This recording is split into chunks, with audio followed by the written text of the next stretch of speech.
Hi పిల్లలు, Telugu animated స్టోరీస్కి స్వాగతం. ముద్దైన జంతు కథలు ఇప్పుడు మొదలవుతున్నాయి. ఒక పెద్ద అడవిలో ఒక గర్వమైన సింహం ఉండేది. అది చాలా బలమైనది. అందుకే అన్ని జంతువులు దాన్ని చూసి భయపడేవి. ఒకరోజు సింహం కోపంగా గర్జించింది. ప్రతిరోజూ ఒక జంతువు నా దగ్గరకు భోజనంగా రావాలి, లేకపోతే అందరినీ వేటాడుతాను అని చెప్పింది.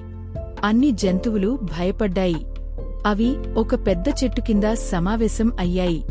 ఇప్పుడు ఏం చేద్దాం అని జింక అడిగింది. మనమందరం ఒక్కొక్క రోజు వెళ్ళాలి అని ఏనుగు చెప్పింది. అలా ప్రతిరోజూ ఒక జంతువు సింహం దగ్గరకు వెళ్లడం మొదలైంది. ఒకరోజు చిన్న కుందేలు వంతు వచ్చింది. కుందేలు చాలా తెలివైనది. నేను ఒక ప్లాన్ వేస్తాను అని అనుకుంది. అది నెమ్మదిగా సింహం దగ్గరకు వెళ్ళింది.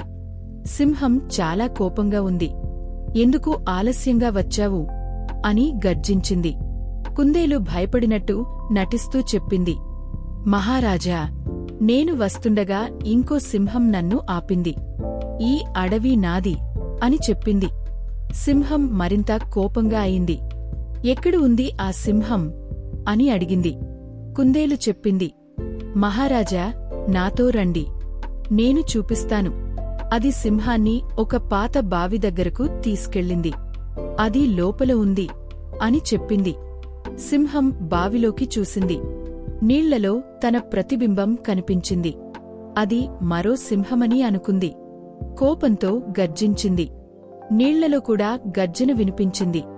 ఇదిగో చూడు, నన్నే సవాలు చేస్తున్నావా అని అనుకుని సింహం బావిలోకి దూకింది. నీళ్లు చిమ్మరిమ్మరయ్యాయి. కుందేలు మాత్రం నవ్వుతూ అక్కడినుంచి వెళ్ళిపోయింది. అన్ని జంతువులు ఆనందంగా కుందేలును అభినందించాయి.